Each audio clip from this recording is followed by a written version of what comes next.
विघ्नेश्वराय विद्महे सत्यदेवाय धीमहि तन्नः सर्वः प्रचोदयात्।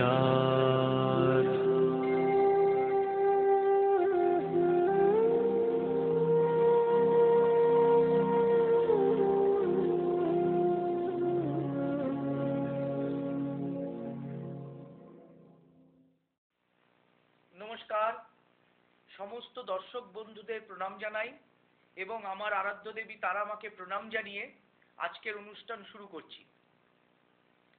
আমি সারা পশ্চিমবঙ্গের প্রত্যেকটা জেলায় আমি কিন্তু চেম্বার করি, সেই উত্তরবঙ্গ থেকে দক্ষিণবঙ্গ, মালদা, রায়গঞ্জ, কালিয়াগঞ্জ, বালুরঘাট, গঙ্গারামপুর, শিলিগুড়ি, জলপাইগুড়ি, কুচবিহার, ময়নাগুড়ি, ধূপগুড়ি, ফালাকাটা এবং আসাম গুয়াহাটি, শিলচর, আগরতলা সমস্ত জায়গায় কিন্তু আমার চেম্বার রয়েছে। আমি কিন্তু এক একটা দিন করে আপনাদের শহরে কিন্তু উপস্থিত হই। আপনারা জেনে গেছেন জ্যোতিষশাস্ত্র কাকে বলে। গত প্রোগ্রামে আমি আপনাদের কিন্তু বলেছি জ্যোতিষশাস্ত্র দ্বারা কি কি হতে পারে, সেটাও বলেছি। এও বলেছি এক একটা গ্রহের কারকতা। আমি আবার আপনাদের কাছে বলতে চাই যে যারা প্রচন্ড কষ্টে আছেন, যারা মনে করছেন আমার জীবনে হয়তো সুখের আলো আর কোনোদিন আসবে না, আপনারা কিন্তু জ্যোতিষ মতে কিছু প্রতিকার করে দেখতে পারেন। প্রকৃত অ্যাস্ট্রোলজারের কাছে আপনাকে যেতে হবে, যে হস্তরেখা বিচার এবং কুষ্টি বিচার করতে জানেন। আজকাল দেখতে পাবেন যে ভগবানের ছবি লাগিয়ে মাথায় জটা রেখে বড় বড় দাড়ি রেখে ভগবানের নাম করে কিছু দেওয়া হয়। মনে রাখবেন, ঈশ্বর সকলের সঙ্গে আছেন। যে চিকিৎসক, যে অপারেশন করেন, সে ঈশ্বরকে প্রণাম করে করেন, কিন্তু তার একটা সাবজেক্ট আছে। সেই সাবজেক্টের উপর বেস করে কিন্তু তিনি ট্রিটমেন্টটা করেন। ঈশ্বর আমাদের চিন্তা করার শক্তি দিয়েছেন। ঈশ্বর আমাদের বলেছেন কি করে নতুন নতুন সাবজেক্ট তৈরি করা যায়। এই জন্য আমাদের গীতা আছে, ভগবত আছে, রামায়ণ আছে, মহাভারত আছে, বেদ বেদান্ত আছে। সমস্ত জায়গায় এক কথা লেখা আছে যে ভাগ্য প্লাস কর্ম প্লাস চেষ্টা ইকুয়াল টু ফল। কোন ছাত্র যদি সারাদিন বসে ঘন্টা নেড়ে সরস্বতী পুজো করে, সেই ছাত্র কিন্তু পরীক্ষায় পাশ করতে পারবে না। কোন ছাত্রকে যদি কোন পুরোহিত ভালো করে মন্ত্র পড়ে পুজো করে কবচ তৈরি করে দেয়, তাহলে সেই ছাত্রটা পড়াশোনা যদি না করে পরীক্ষায় পাশ করতে পারবে না।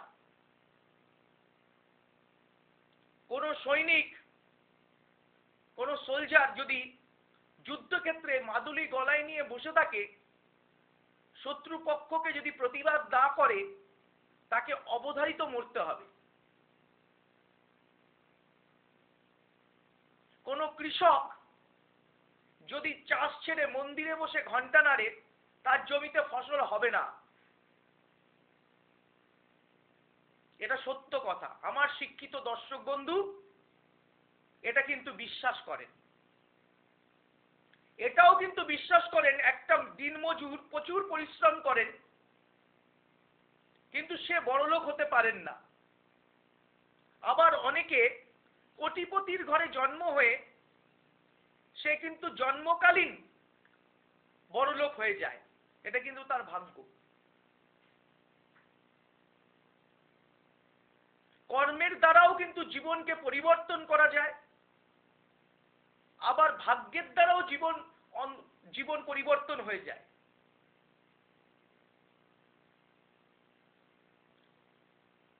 যারা জিরো থেকে জীবনকে শুরু করেছেন বা করতে যাচ্ছেন, তাদের জীবনে একটা মজা আছে। যদি নিজের পরিশ্রমের ফলে আপনি জীবনটাকে সুন্দর করে তৈরি করতে পারেন, তাহলে তার মজাই আলাদা। আপনাকে সকলে কিন্তু প্রণাম করবে, অ্যাপ্রিসিয়েট করবে। কিন্তু জন্মকালীন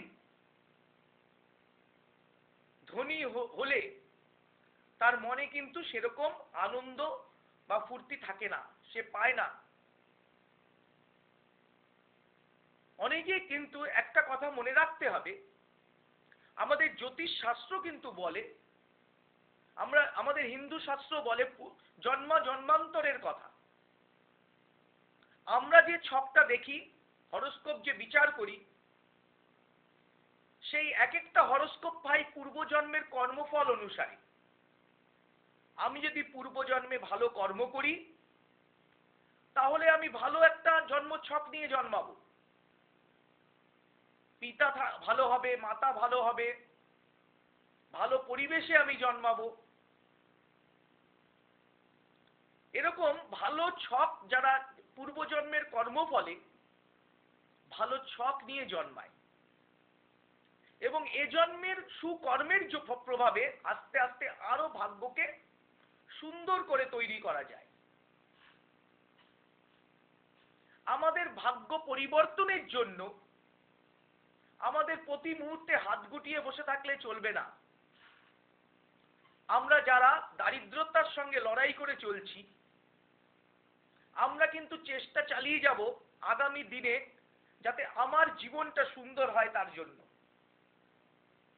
আমাদের জ্যোতিষ শাস্ত্রটাকে দুটো ভাগে ভাগ করা যায়, গণিত জ্যোতিষ এবং ফলিত জ্যোতিষ।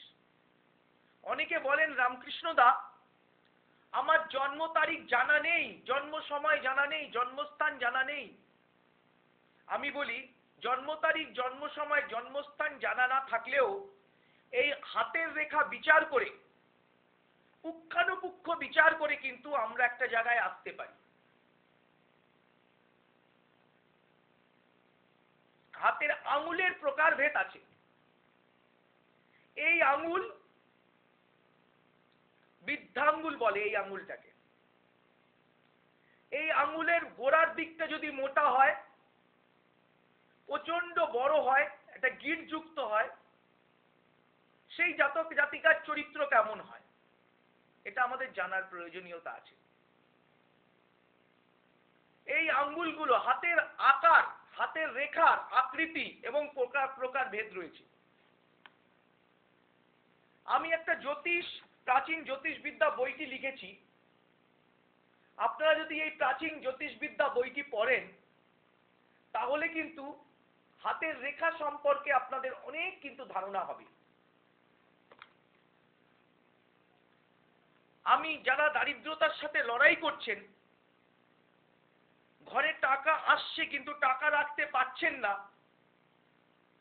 তাদের জন্য আজকে আমি একটা টোটকা আপনাদের বলতে চাই। যে কোনো বৃহস্পতিবার যদি পূর্ণিমা পড়ে তাহলে খুব ভালো হয়। একটা লাল রুমাল নিতে হবে। কি বললাম? যে কোনো বৃহস্পতিবার যদি পূর্ণিমা পড়ে খুব ভালো হয়। সন্ধ্যাবেলা প্রথমে একটা প্রদীপ জ্বালিয়ে একটা লাল রুমাল মেঝেতে পাততে হবে। তার মধ্যে একটা আস্ত নিখুঁত পান রাখতে হবে। একটা আস্ত নিখুঁত পান, যে পান আমরা খাই, সেই পান পাতা তার মধ্যে ওই লাল কাপড়টার মধ্যে রাখতে হবে। এবার পানের মধ্যে একটু সিঁদুর দিয়ে, সরষের তেল এবং সিঁদুরের সঙ্গে গুলিয়ে সেটা দিয়ে একটা স্বস্তিক চিহ্ন আঁকতে হবে। আমরা স্বস্তিক চিহ্ন ঘটে দিই, পুজোর সময় ঘটে দিই, সেই স্বস্তিক চিহ্ন আঁকতে হবে। একে তার মধ্যে এক টুকরো কাঁচা হলুদ, 5টা কড়ি, আমরা দশকর্মা ভান্ডারে যদি যাই, 5টা কড়ি আমরা ওখান থেকে কিনে নিতে পারবো। 5টা কড়ি ওর মধ্যে রাখতে হবে। এর সঙ্গে কি রাখতে হবে? একটা বামুনাটি বা ব্রহ্মযষ্টির শিকড়, একটা বামুনাটি বা ব্রহ্মযষ্টির শিকড়, আর 1 টাকার একটা কয়েন ওর মধ্যে রাখতে হবে। এই সম্পূর্ণ কাজটা করতে হবে একটা ঘিয়ের প্রদীপ জ্বালিয়ে। তাহলে আমি কি বললাম? যে কোনো বৃহস্পতিবার, যদি পূর্ণিমা হয় খুব ভালো, একটা ঘিয়ের প্রদীপ জ্বালিয়ে মেঝেতে একটা লাল রুমাল রাখতে হবে। রুমাল যদি না পাওয়া যায় লাল চেলি রাখতে হবে। তার উপরে একটা পান, সিঁদুর আর তেল দিয়ে ওর মধ্যে স্বস্তিক চিহ্ন এঁকে তার মধ্যে 1 টুকরো কাঁচা হলুদ, 5টা কড়ি আর 1 টাকার একটা কয়েন ওর মধ্যে রাখতে হবে। রেখে মন্ত্র বলতে হবে, ওম সর্ববিঘ্ন বিনাশায় সর্বকল্যাণ হেতবে পার্বতী প্রিয় পুত্রায় সিদ্ধিদাতা গণেশায় নমো নমঃ। মন্ত্রটা আবার আমি মনে করিয়ে দিচ্ছি। ওম সর্ববিঘ্ন বিনাশায় সর্বকল্যাণ হেতবে পার্বতী প্রিয় পুত্রায় সিদ্ধিদাতা গণেশায় নমো নমঃ। এই মন্ত্রটা বলে ওটার অপোজিট দিকটাকে গিট দিতে হবে, বাঁধতে হবে। যদি উত্তর, দক্ষিণ, পূর্ব, পশ্চিম এই 4টে বেরু আছে, উত্তরের সাথে দক্ষিণ গিট দিতে হবে, পূর্বের সাথে পশ্চিম গিট দিতে হবে। দিয়ে একটা টোপলা হলো। এই টোপলাটা আপনার যে কাজের ব্যাগ বা আপনার পকেটে রেখে কর্মক্ষেত্রে বেরোতে হবে আগামী 7 দিন।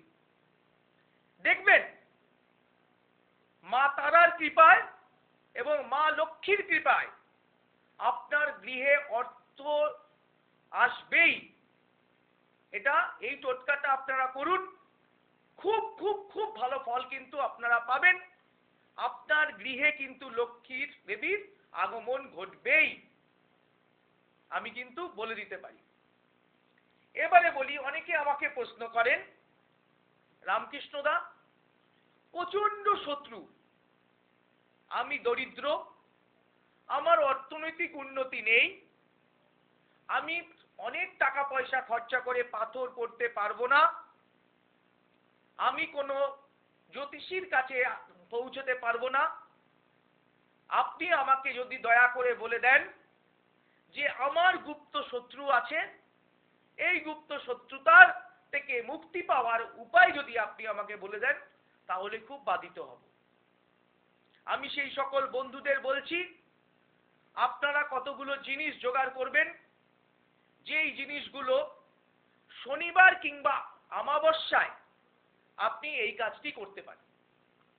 শনিবার কিংবা অমাবস্যায় শত্রু দমনের যে টোটকা আছে, যে ক্রিয়াকর্ম আছে, সেটা আপনি যদি করেন আপনি অবশ্যই শত্রু নিপীড়ন থেকে মুক্তি লাভ করবেন। একটা সাদা কাপড় নেবেন, একটা মাটির সরা নেবেন। দেখবেন মাটির সরা কিনতে পাওয়া যায়, মাটির সরা নেবেন। সেই মাটির সরার মধ্যে আপনি 1 মুঠ কালো সর্ষে, 1 মুঠ সাদা সর্ষে, 9টা শুকনো লঙ্কা বোটাওয়ালা আর 50 গ্রাম কর্পূর, 2 চামচ ঘি একসঙ্গে দিয়ে ভালো করে মাখবেন। আর তার মধ্যে 2 চামচ হলুদ এবং এক কোয়া একটা রসুন নেবেন আর একটা সজারুর কাটা নেবেন। আবার প্রথম থেকে বলি, আপনারা যারা খাতা পেন নেননি তারা আপনারা খাতা পেন নিয়ে নিন। শনিবার যদি অমাবস্যা হয় তাহলে খুব ভালো হয়। একটা সাদা রুমাল নেবেন, সাদা রুমাল নেবেন, তার মধ্যে একটা মাটির সরা রাখবেন। রেখে আপনি ওই মাটির সরার মধ্যে 1 মুঠ কালো সর্ষে, 1 মুঠ সাদা সর্ষে, 50 গ্রাম কর্পূর, 2 চামচ ঘি 9টা শুকনো লঙ্কা ভালো এবং 2 চামচ হলুদ ভালো করে ওর মধ্যে মাখবে। মেখে 1 কোয়া রসুন আর একটা সজারুর কাঁটা নেবেন। 1 কোয়া রসুনটা 1 হাতে নেবেন আর সজারুর কাঁটাটা 1 হাতে নেবেন। এই কাজটা সম্পূর্ণ করবেন অন্ধকার জায়গায় একটা ঘিয়ের প্রদীপ জ্বালিয়ে। তাহলে কি হলো, আমি আবার বলে দিচ্ছি, যারা খাতা পেন নেননি বা লেখেননি বা এই সময় হঠাৎ টিভিটা খুলেছেন তাদের জন্য বলছি যে রামকৃষ্ণদাকে অনেকে প্রশ্ন করেন, গ্রামগঞ্জের অনেক জায়গায় রামকৃষ্ণদা আমি অর্থনৈতিক দুরাবস্থার মধ্যে আছি, কিন্তু শত্রুর নিপীড়ন সহ্য করতে পারছি না, আমি আপনার কাছে যাব তারও আমার অর্থ নেই, শত্রুর নির্যাতনে আমি জর্জরিত, কি করে আমি শত্রু দমন ক্রিয়া করতে পারি, এবং একটা টোটকা আপনি বলুন। একটা সাদা রুমাল নিতে হবে, তার মধ্যে একটা মাটির সরা নিতে হবে, 1 মুঠ কালো সর্ষে, 1 মুঠ সাদা সর্ষে, 2 চামচ ঘি, 50 গ্রাম কর্পূর, 2 চামচ হলুদ, 2 চামচ ঘি, 2 চামচ হলুদ, 9টা শুকনো লঙ্কা একসঙ্গে মিশিয়ে 1 কোয়া রসুন বাঁ হাতে রেখে ডান হাতে একটা সজারুর কাঁটা ধরে মাটির প্রদীপ জ্বালিয়ে ওই শত্রুর নাম করে রসুনটার মধ্যে ঢুকিয়ে দিতে হবে। শত্রুর নাম করে ওই রসুনটার মধ্যে সজারুর কাঁটাটা ঢুকিয়ে দিতে হবে। দিয়ে সরার মধ্যে রেখে সম্পূর্ণ ওই সরার মধ্যে রেখে মন্ত্র পড়তে হবে, ওম লিং বগলামুখী সর্বদুষ্টানং বাচং মুখং পদং স্তম্ভয় জীবং কিলয় বুদ্ধি নাশায় মম সর্বশত্রু নাশায় ওম লিং স্বাহা। আবার বলছি, ওম লিং বগলামুখী সর্বদুষ্টানং বাচং মুখং পদং স্তম্ভয় জীবং কিলয় বুদ্ধি নাশায় মম সর্বশত্রু নাশায় ওম লিং স্বাহা। আবার বলছি, ওম লিং বগলামুখী সর্বদুষ্টানং বাচং মুখং পদং স্তম্ভয় জীবং কিলয় বুদ্ধি নাশায় মম সর্বশত্রু নাশায় ওম লিং স্বাহা। এই মন্ত্রটা বলে ওই রসুনটার মধ্যে ওই সজারুর কাঁটাটা ঢুকিয়ে ওই সরার মধ্যে যা দ্রব্য আছে ওই সাদা রুমালের মধ্যে ঢেলে দিতে হবে।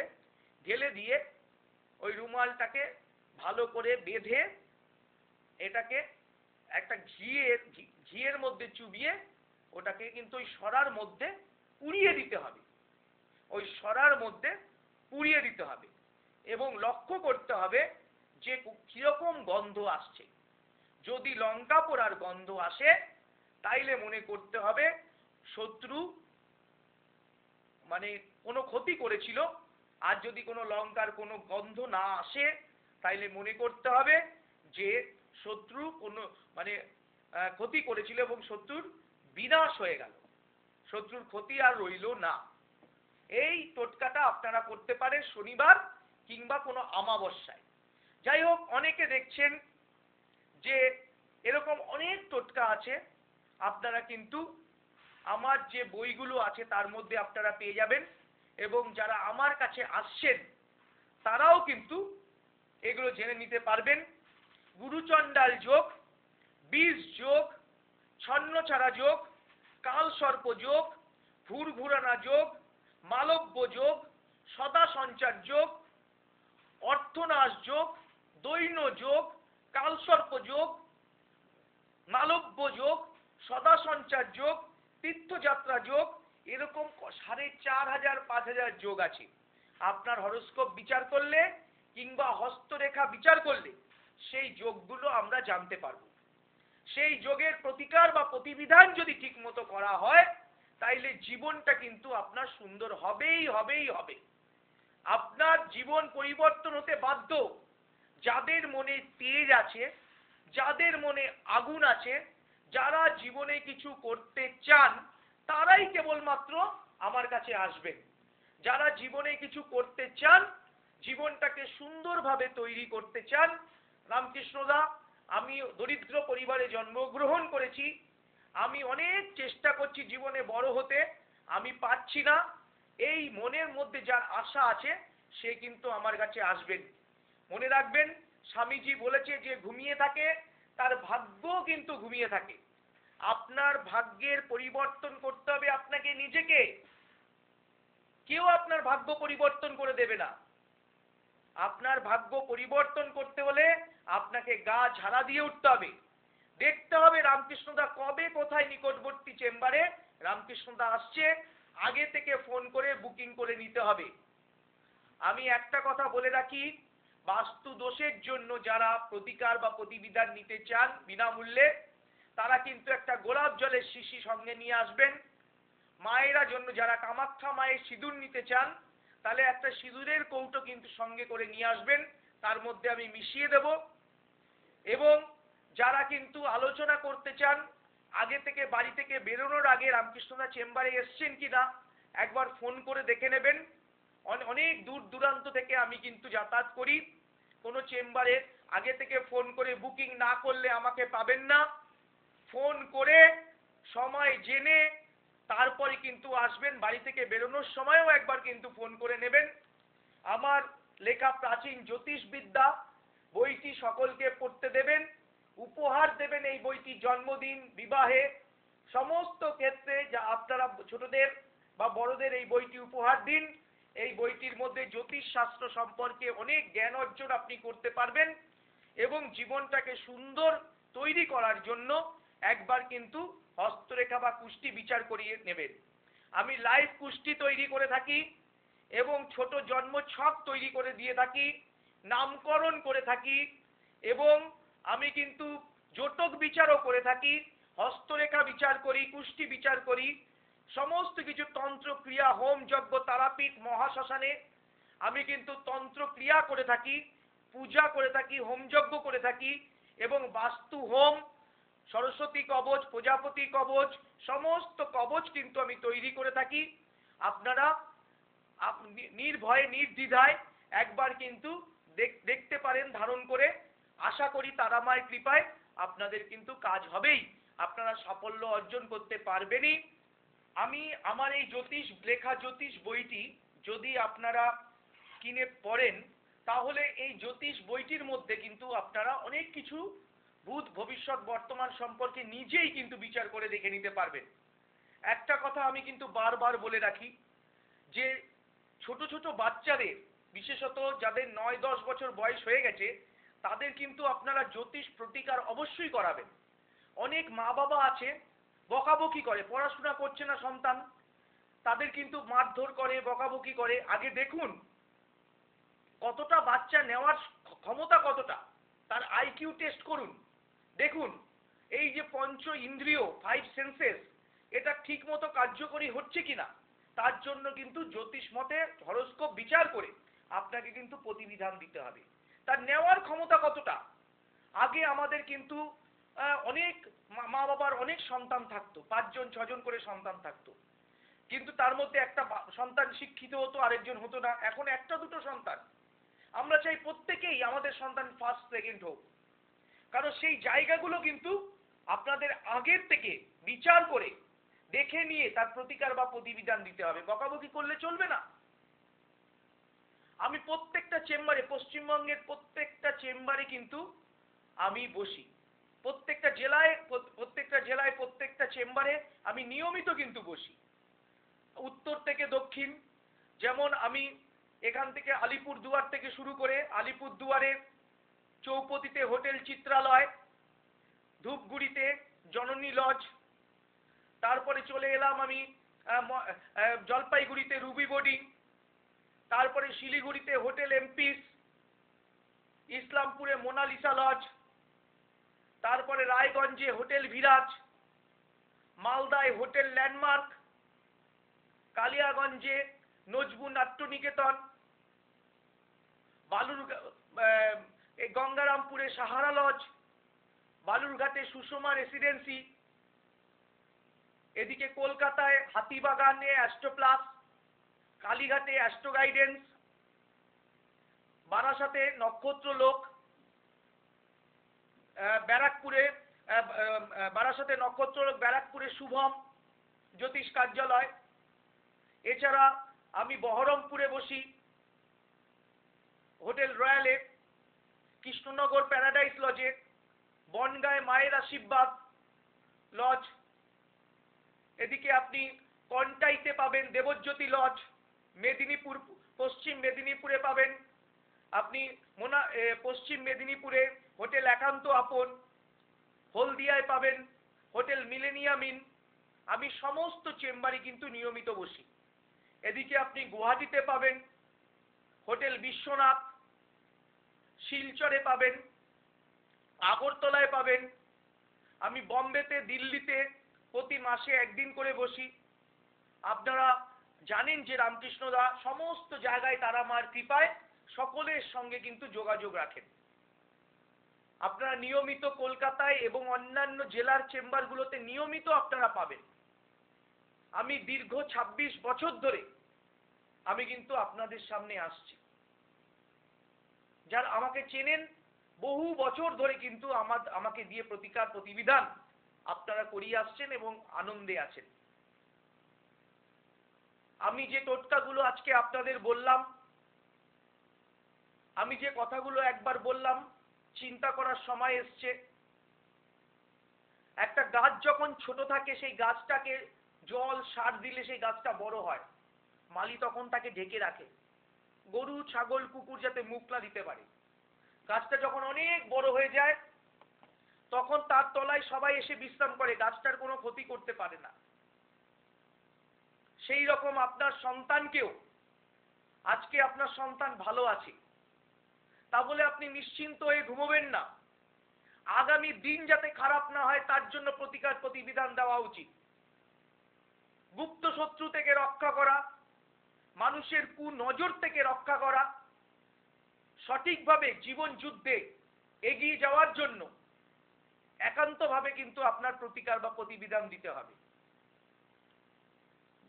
বিবাহের জন্য, ভালো শিক্ষার জন্য, স্বাস্থ্যের জন্য, অর্থনৈতিক উন্নতির জন্য, সুন্দর একজন সুস্থ নাগরিক হিসেবে বাঁচার জন্য আপনাকে কিন্তু জ্যোতিষের সাহায্য কিন্তু নেওয়া অত্যাবশ্যক। হস্তরেখা বিচার, পুষ্টি বিচার করিয়ে কিন্তু আপনাকে প্রতিকার বা প্রতিবিধান দিতে হবে। আজকে এখানেই শেষ করছি, আবার দেখা হবে আগামী দিন। নমস্কার।